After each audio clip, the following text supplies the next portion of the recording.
picking an odd place to start recording this time, because we are once again back with the WWF in 2001. This only means one thing, and that is, it's time for WWF WCW. It's time for the invasion.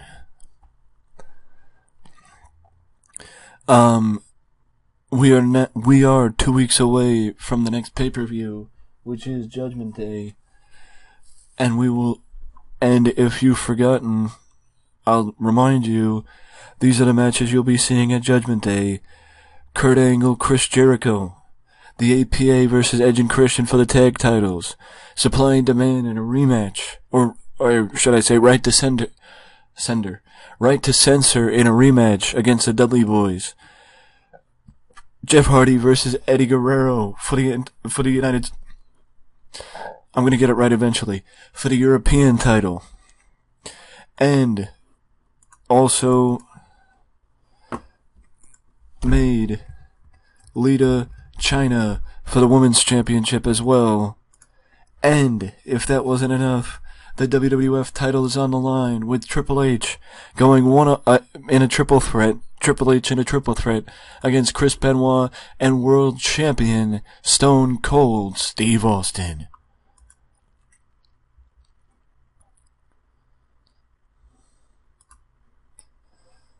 And now we head backstage. Michael Cole with Kurt Angle. And Kurt is talking up his feud with Intercontinental Champion Chris Jericho. If I could actually click on the right number. Whatever. If I can actually do something right, is what I'm trying to say.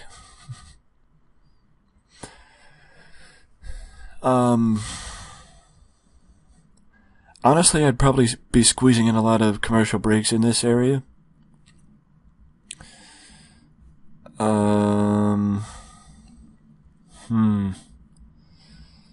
What can we do? You know what I think? I think we're gonna go to a pre-taped interview with JR and Chris Benoit. Because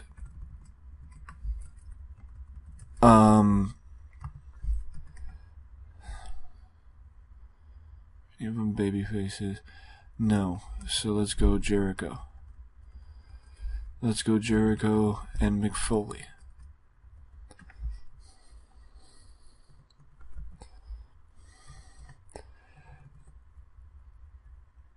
And let's throw Hunter in there too. Because since Benoit's gotten here, he has had a lot of history with Hunter. But an interview backstage, and then we come back to the booth, and JR talks about a pre-taped interview that he did with Chris Benoit as we move to the pay-per-view and his first opportunity at a championship title belt.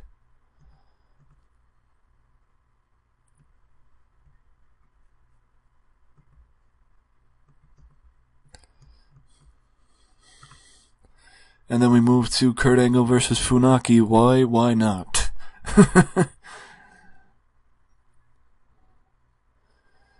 Why not? And here is when somebody comes out, and that somebody is Mr. Regal. And Regal comes out and books his former rival, Chris Jericho, in a match at the pay-per-view against Jericho's new rival, Kurt Angle. Of course,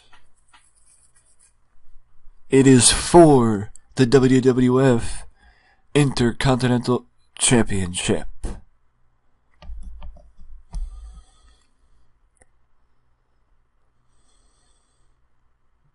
And now we move to the main event. Regal's been a busy man tonight as he booked The Rock versus The Big Show for the main event. And I just wanted to check. Okay, there's no way The Big Show wins. Yes, I was actually contemplating letting Show win. But I don't think The Rock would let him. You know what? Fuck it, let's just see. Okay, yes, he actually let Show win clean. He actually let Show win clean, too. I do, however, want to book this via storytelling. This is crazy, though.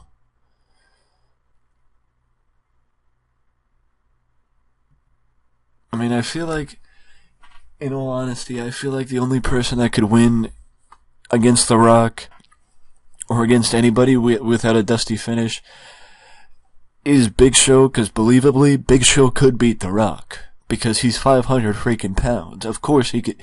Big Show could beat anybody he freaking wants. But either way, actually let me, look back. Palumbo and O'Hare. Okay, so let's alternate once again, and let me book a Ahmed Johnson. Let me book a pre-show match tonight. No, he needs to be a babyface. At least I think so. Let's see. Yeah, Sean Stasiak works. It'll give me a good reason to make him a babyface.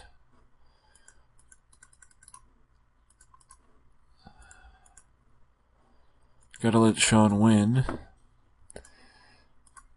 And the consistency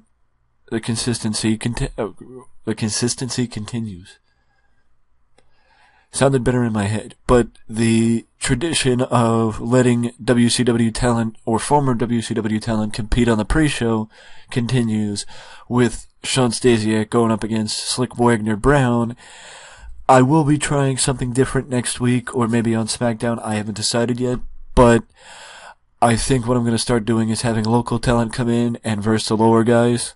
Because, I mean, eventually, I'll get back to the tag teams, but I think for right now, guys like Brian Adams and Brian Clark and O'Hare and Palumbo I'm gonna hold off on using them in pre-show matches, because they're gonna be featured on the show, or at least Adams and Clark are, so I don't really want to feature them on the show and on the pre-show.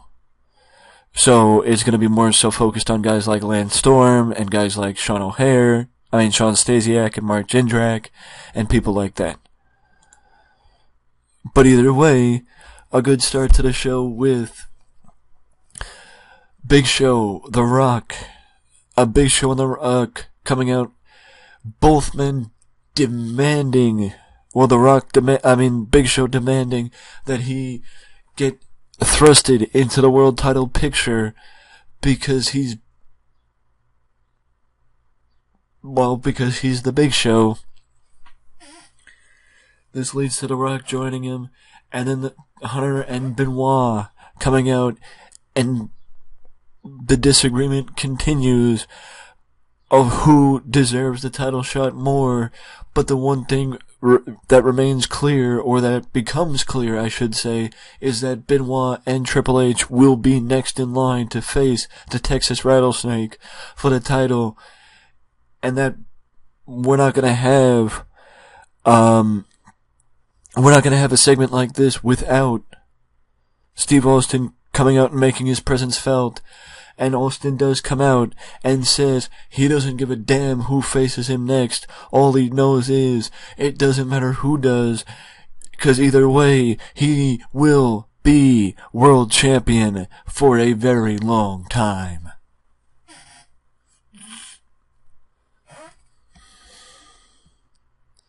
And now we move to the first match with European champion Eddie Guerrero in a non-title match against Billy Gunn, setting up for Guerrero's title match in 2 weeks at Judgment Day against Jeff Hardy. Meh. Michael Cole being Michael Cole. Eddie gets interviewed by Michael after the match and talks about his European title defense at Judgment Day against Jeff Hardy, and how people are making a big deal out of it because it's Jeff's first singles title opportunity in WWF. And Eddie just says one thing: Jeff, you're a tag team wrestler. You're used to being in tag team matches. This is your first big chance to prove yourself in a singles match.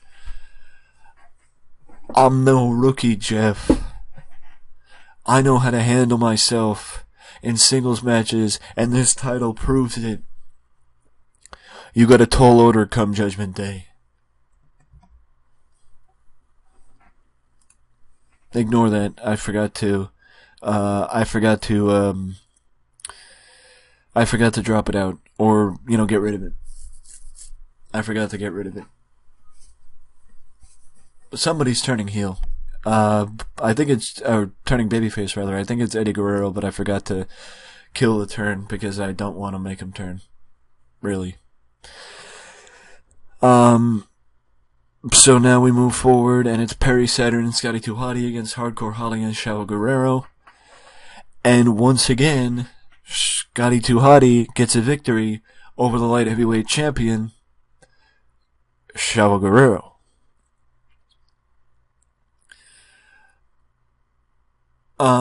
The reason for the tag team match is, well, honestly, simply put, I didn't want to put him in another singles match, and I want to hold the match off for the pay-per-view. The lightweight title match, I want to hold it off for the pay-per-view, so that's why I put him in a tag team match, and I just picked two guys. I mean, odds are, I would probably have them, I would have Scotty 2 Hotty cut a promo on, or do some sort of Q&A on Chavo Guerrero on WWE.com or WWF.com in the week before, in the week since his victory on Raw.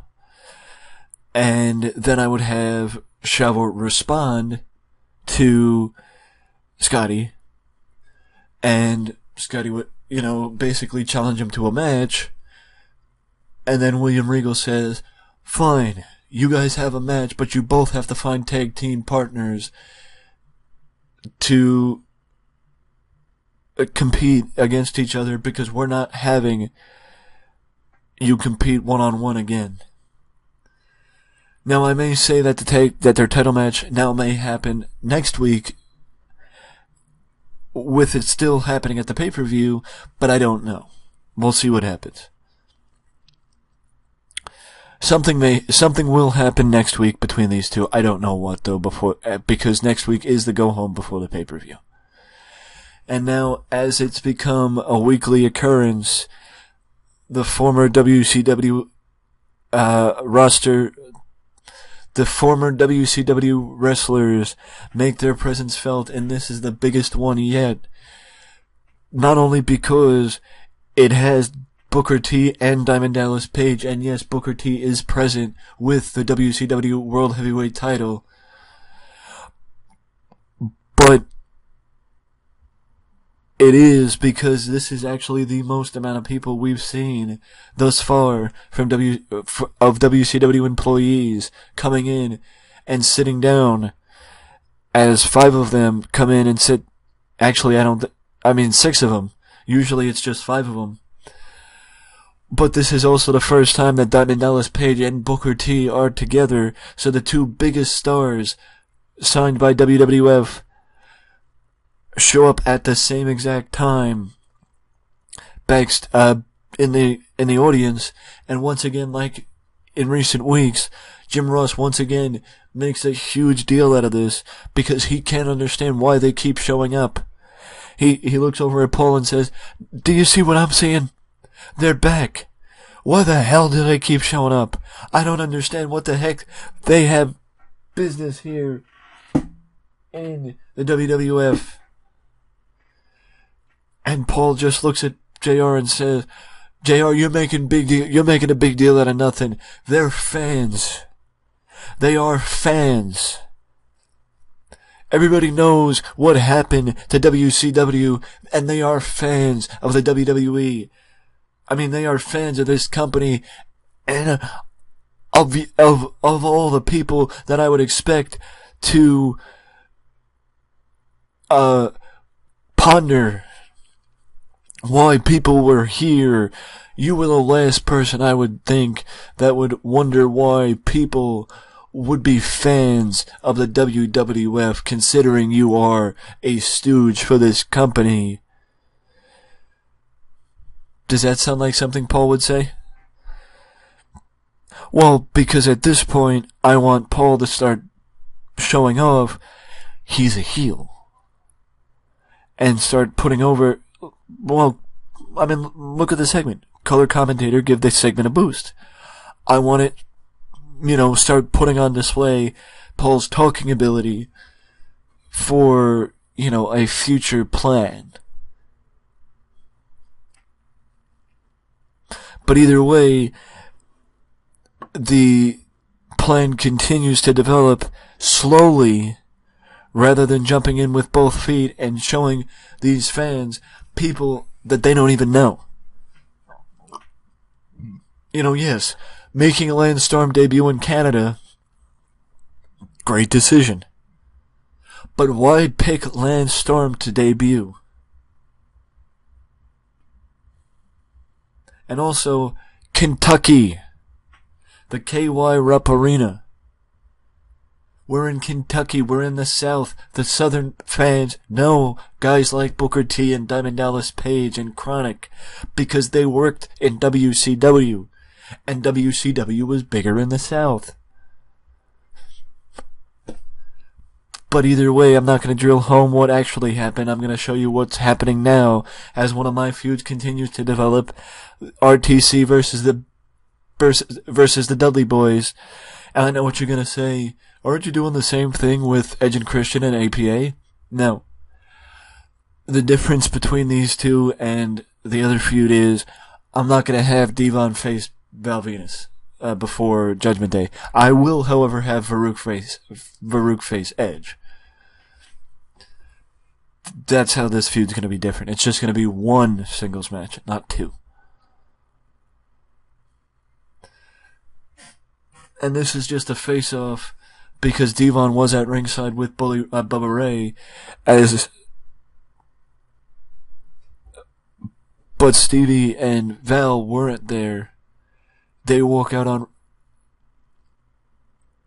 on... picture this. Ivory and the Good Father are on the head of the ramp, near the closest to the ring. Stevie and Val are at the top of the ramp, and the Dudleys. It's slowly sinking in. The numbers game is not in their favor. You know what I mean? It's slowly sinking in that the numbers game is not in their favor. Now we head backstage to the commissioner's office as the Big Show almost breaks down the door of Commissioner Regal's office and tells Regal that he wants The Rock in the main event tonight to prove why he deserves an opportunity at the world title.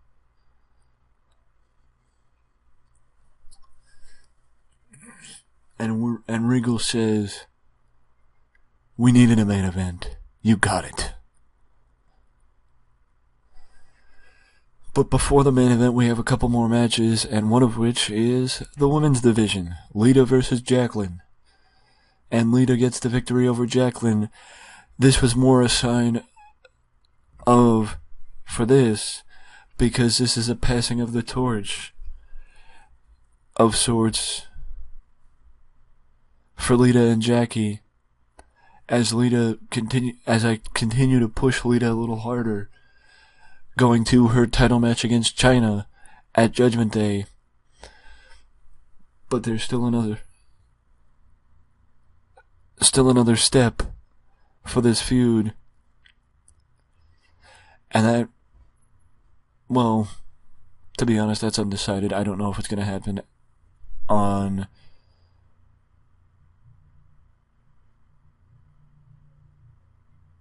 Sunday, on SmackDown, or next week on Raw.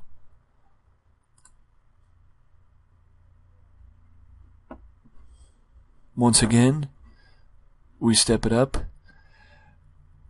just giving people TV matches, as Test comes back and goes one-on-one with Al Snow. And of course, Test gets the win over Al Snow. Not saying Al Snow's a jobber, but I have I feel like I can do more with Test slowly, even possibly climbing up the card, than I can do with Al Snow. Meaning I feel like Test has a brighter future than Al Snow. So, yeah, that's why Test won. We head backstage before his match. Kurt Angle's with Michael Cole. And Kurt has the segment to himself. I just tell him, talk about your match with Jericho, and talk about your match with Jericho at Judgment Day. Build that up.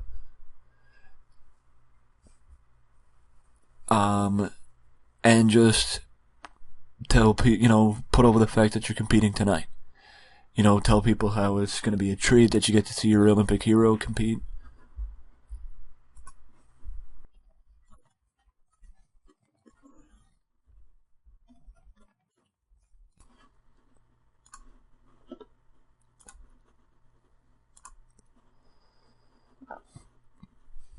So now we move to his match. But first, the fact that Benoit, in a little over a year, is already challenging for the WWF title. What?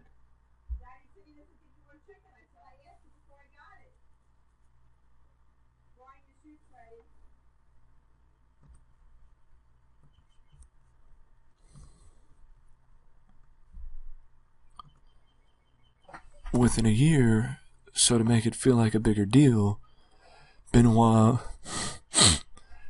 sits down and he's talking with Jim Ross about, his friendship with Chris Jericho, what part Mick Foley played in his career, the big part Triple H has played in his career since coming to the WWF, and next week it'll be what it means to him to be challenging for the WWF title at Judgment Day. And speaking of Kurt Angle competes against Funaki. Of course, Angle wins. I'm not going to have Angle lose to Funaki.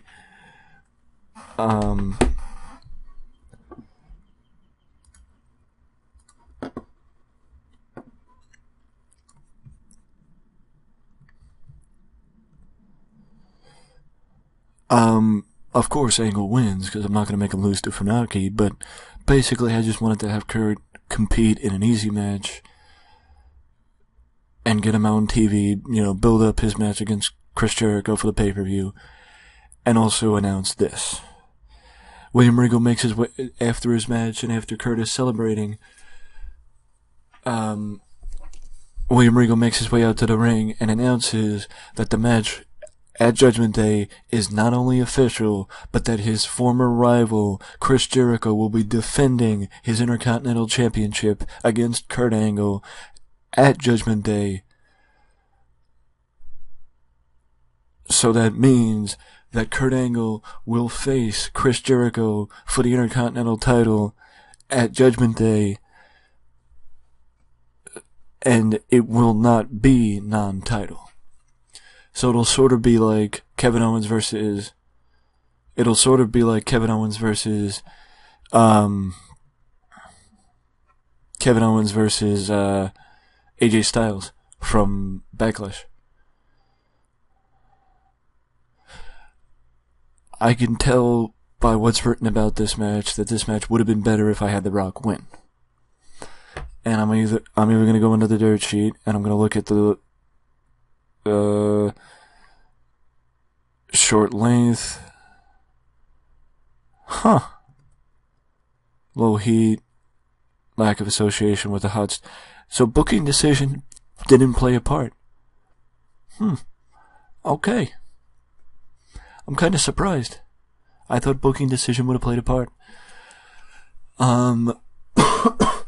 But either way, this is the start of the feud between The Rock and Big Show,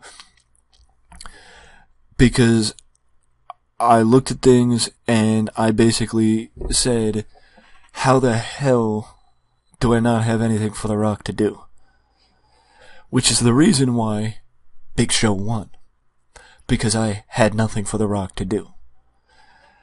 And yes, I know The Rock competed last week and his main event fell flat last week as well, but things change.